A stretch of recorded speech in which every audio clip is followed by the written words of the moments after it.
Welcome to In the Hot Seat with the Tenney Group. I'm Spencer Tenney. It's good to be with you. Today we have Senior Vice President Chris Vogel of Cottingham and Butler. Chris, welcome to the Hot Seat. Thank you, Spencer. Appreciate it. All right, before we jump in there, why don't we just take 30 seconds, tell us about Cottingham and Butler and your role there at the firm. We are a full-service brokerage. My role is managing and leading our transportation practice. Myself and another guy named Mark Rolling co-lead all things transportation at CMB. Work very closely with trucking companies across the United States, placing insurance, as most people would expect. We've also got a claims operation, a safety operation. We do health and wellness, quite a few other things here at Cottingham and Butler, and kind of wrap a full suite of services around the clients. Well, I love it, and I want to thank you for representing the firm instead of Mark Rolling on this on this call. I think it will serve everyone's interest a little better. Wink, wink for Mark Rolling there. All right, let's jump right in here. Headline here: you guys have a big event coming up with the CB Summit in Chicago. Just quick, give us a little tease on what's going to happen there and why that's significant to the trucking industry. Absolutely. So it's annually we put on a transportation summit, the Cottingham Butler Summit. You're going to have somewhere between 400, 500 trucking executives. I hate to admit this, but almost every trucking underwriter across the country that's serious about trucking shows up and is part of this event. We don't talk about much insurance. I mean, we really don't talk about much at all. We've got, we're going to talk about economics. We got Greg Feary giving a legal and regulatory update. We've got Steve Bryan talking about the rise of risk and reputation. We've got Bruce Millman, who's going to give an update on politics and policy.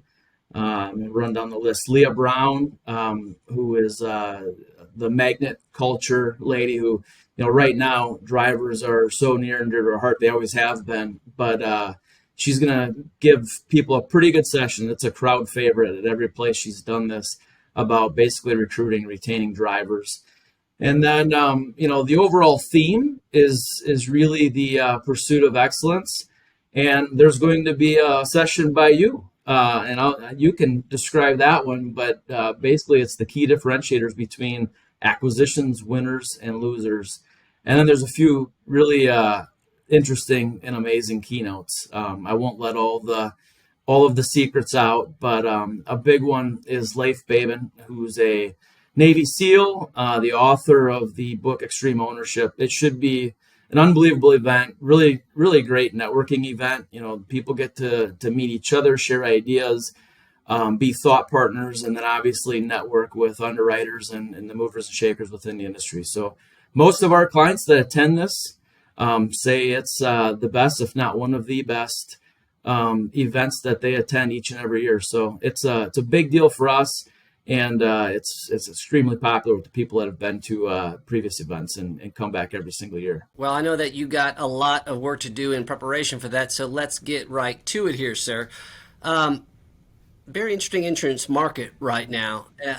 So one thing that I'm curious, depending on which economists that you talk to, we're either in a recession, we're headed to a recession, or something like that. Tell us about what are things that folks can be doing right now to prepare themselves to hedge, just from an overall risk mitigation, getting into an insurance or a recession environment like this? Sure. So, a lot of our clients are still very optimistic. I really enjoyed I think it was your last session that you did with Tom. I thought that was really well done and it's very thoughtful.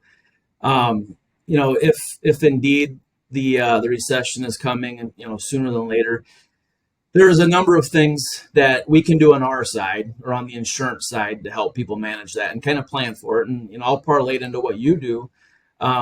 If there's an acquisition pending, if you're thinking about selling your company, there's some stuff that's really important to get right on the front end. And the basic stuff is policy minimums and earned premiums, etc.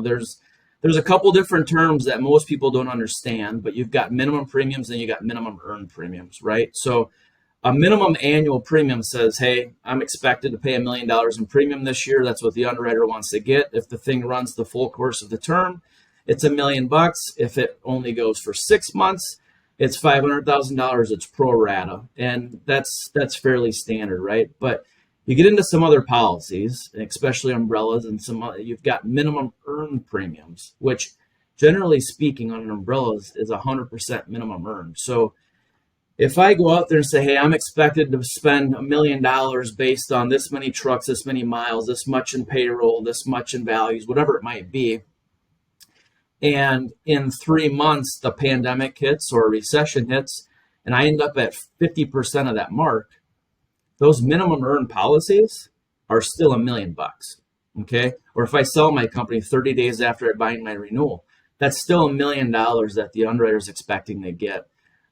So, if you're expecting something like that, I would say we think really hard and long about what are the estimates that we're giving the underwriters, what are the terms that we're agreeing to.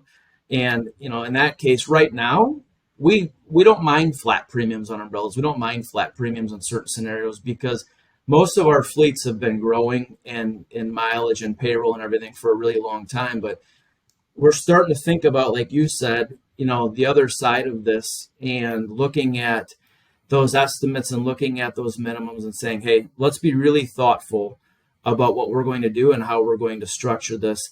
And let's go away from the flat where we're benefiting as things go up, where they're not collecting premium as they change, throughout the year, and start looking at some adjustable policies where if things go down, our premiums go down with it. Because as most people and yourself understand, you've got monthly minimums in a lot of cases.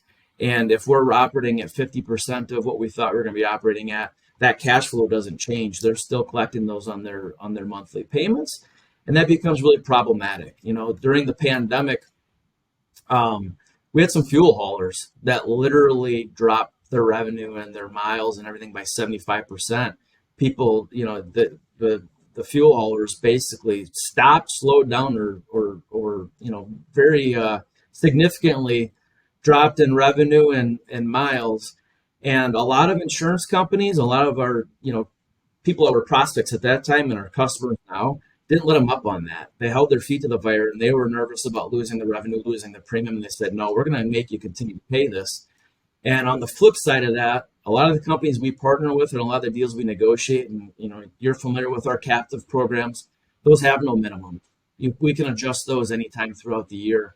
And I would say they're much more customer friendly structures. So that's a really big, simple one. Beyond that, there's a lot of discussions about deductibles.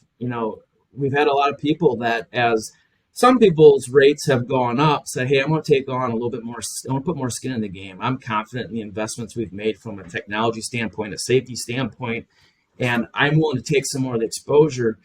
But there's a couple things that every single time we have the recessionary cycle, work comp claims spike. Whether that's a result of pending layoffs, people think they're going to get less work, they're going to make less money, and all of a sudden you've got people that are filing claims that haven't filed claims before. Or I've got a really good example. This was back in 2010 where we shut down an entire operation down south and basically laid off 200 employees. We had more work comp claims from that situation than we had the 5 years prior, and that only represented about 20% of our total workforce. So that specific situation, we actually prepared for that. We knew what we were doing, and we went and took our work comp deductible from $250,000 down to a guaranteed cost program. And we wanted to know what our costs were, and unfortunately, what we had expected to happen happened, and it is what it is. But our clients were much better off for it, and us being on the same page with, hey, here's strategically what we think could happen and what we want to plan for and how we want to mitigate that. And that's just one example. But to get back to what happens every recession is typically you're going to have higher work comp claims. Cargo is another one. We see cargo claims spike significantly during recessions. There's a little bit higher theft percentages. We've got a higher percentage of freight that just gets rejected for one reason or another. The end user either doesn't want it, can't sell it. They get a little bit more picky about what they're going to take in and start rejecting freight. And unfortunately, that falls back on the motor carriers who've got that freight sitting on his truck, and they're looking for a reason to get rid of it or have someone else pay the load for it. So those are just a few things, and we could spend a couple hours on that, but I don't think that's your goal. I'm getting that vibe here, but no, I think that's extremely insightful, and obviously, I think knowing that you should be asking some questions into this, that knowing that there's a variety of different strategies that you can pivot to is key here. Ask the right questions, get out in front, and even your thing that you brought up about the acquisitions or the sale. If you end up deciding to sell and it wasn't something that you really expected, you just need to know what that fixed cost is as you're negotiating so that you don't agree to a term and then find out that you have this this obligation that's going to be affecting your net proceeds. So as long as you're in communication about that, then you can still be in a position of strength as you're exiting. I think that would be my encouragement. You gotta know what it is. So let's transition in terms of new risk. Every day it feels like this industry is looking at new things that we have to consider, that we have to account for, that we have to insure for. What are the new risks that keep you up at night for your clients? Well, the big one that's in front of everybody, and this has been talked about, and it's obviously problematic, is what's going on with the nuclear verdicts, the size of the verdicts, the frequency of the verdicts. And most of the statistics we have, we're defining a nuclear verdict as anything over $20 million, right? And the statistics are staggering with how many there are, and then the size of them and what's happened. And there was a little reprieve during 2020, 2021 when courts shut down, etc. But we've seen more than the prior amount of momentum come back since then, especially this year. It's a huge issue. Putting that aside, which you really can't, but I think everybody's eyes are wide open to what that looks like, and hopefully, what you can go do to mitigate that and manage that, etc. is, I think about cyber. Cyber, my first, I told you I've been doing this for 20 years. My first 15 years, I think we had 3 cyber claims, and it was wire fraud, pretty simple stuff. Since then, I don't think I'm exaggerating. We have 3 to 5 a week, and we're talking about massive claims. And it's the damages aren't just what happened and the fixed costs and the ransom and rebuilding and re-entering and all the putting the pieces of the puzzle back together. It's I think of one scenario where a fleet with about 1,000 drivers had over 250 trucks basically get abandoned. The drivers walked away because they weren't being dispatched, they weren't being paid. It was a huge issue. And if you understand how vital the drivers and how valuable a driver is to each and every one of our mutual customers and partners is, no one ever expected that to be part of the ramifications and one of the items that are impact that it had. But cyber is a huge problem. The big one, the easy one, if you're not already doing this, all of our insurance companies, for the most part, except for one, require MFA, multi-factor authentication. Basically, we believe, and what they've shown is that'll manage about 99+% of your exposure right there alone if you implement that type of system. So most of the policies have moved to that as an absolute requirement, but cyber's a big one. Unfortunately, this industry, transportation and the energy industry, are the 2 industries that are under siege and that are really the focal point for the hackers and the criminals. Building on that, one thing that I've always been fascinated about is just best practices all across trucking and logistics space. What does it take to be the best? Now, you guys, we're giving Mark Rolling a hard time, but between the 2 of you, your teams, my understanding, 2,500 plus trucking clients nationally. So obviously, you're getting eyes on a ton of operations.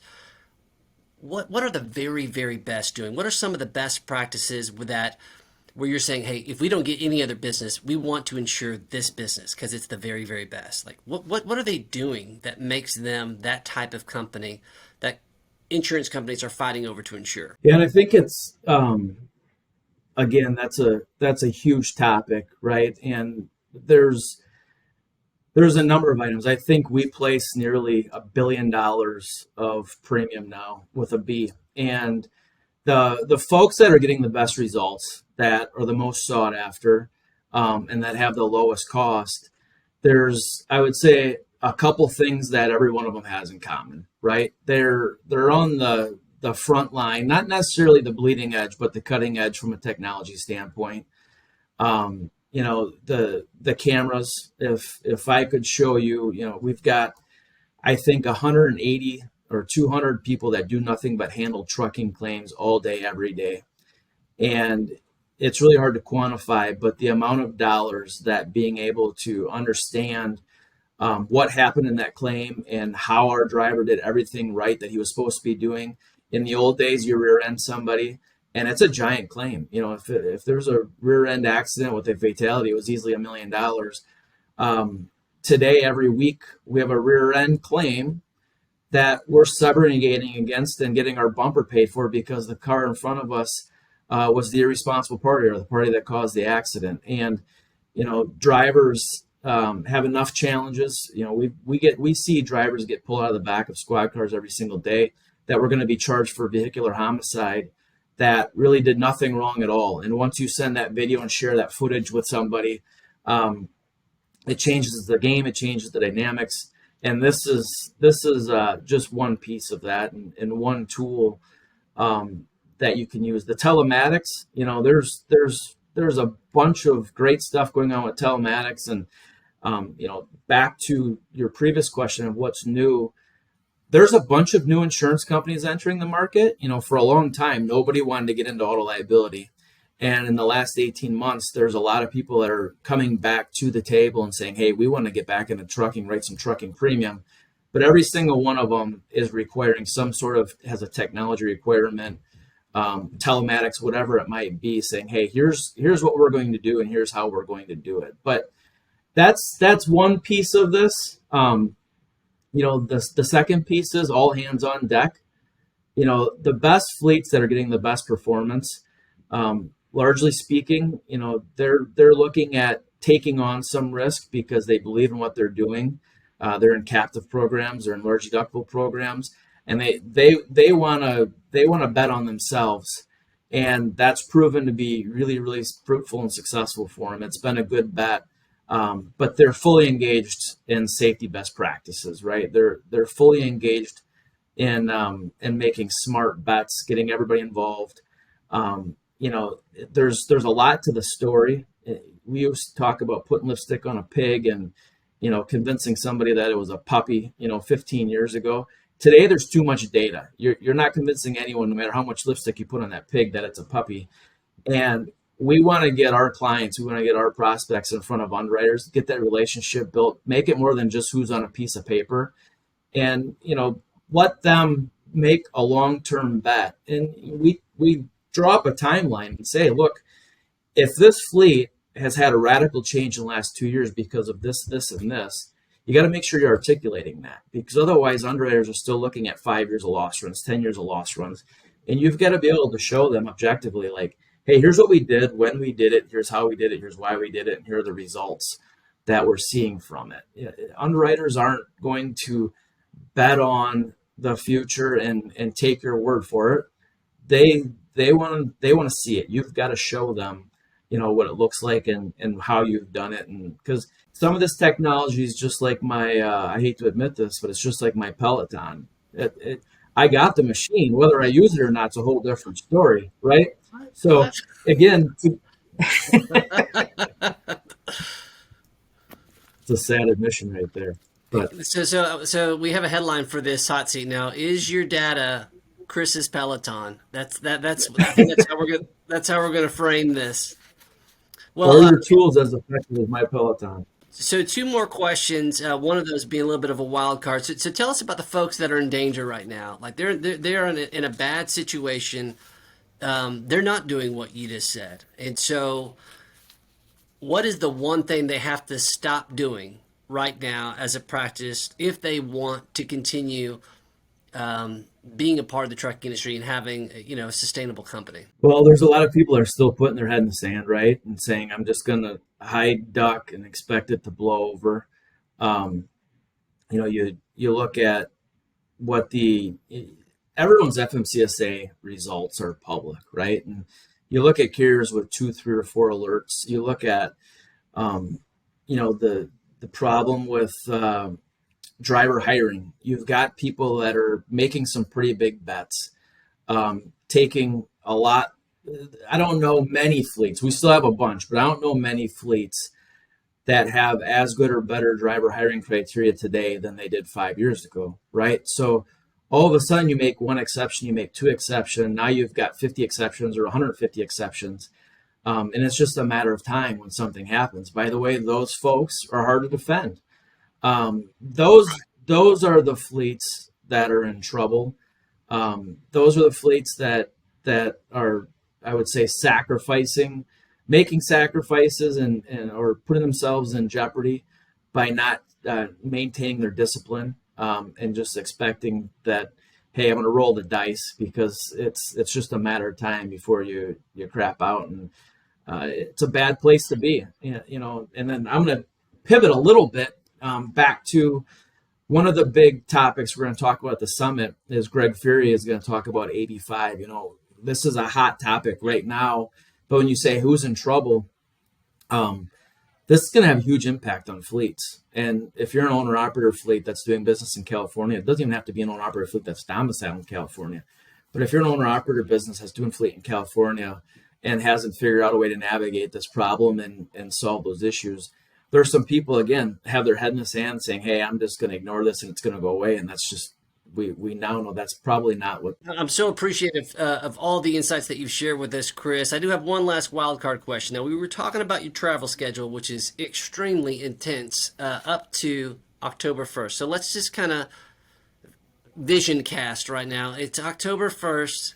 You're in a deer stand trying to get some dinner lined up.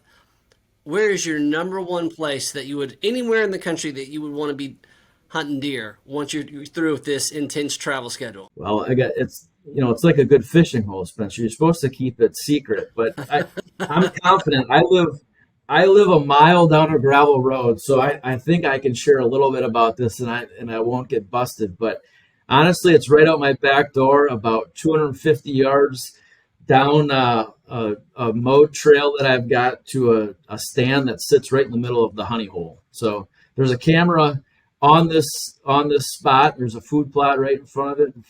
I feed the deer all year round, and I would be heading straight to the honey hole. My phone will be on mute, and I'll hear nothing but squirrels and leaves. and the return of your rifle. Well, it's bow and arrow. Bow hunting. There you go. Good to know. Well, Chris, thank you so much for being with us. Good luck at the summit. Thank you for being on the hot seat. We'll see you next time.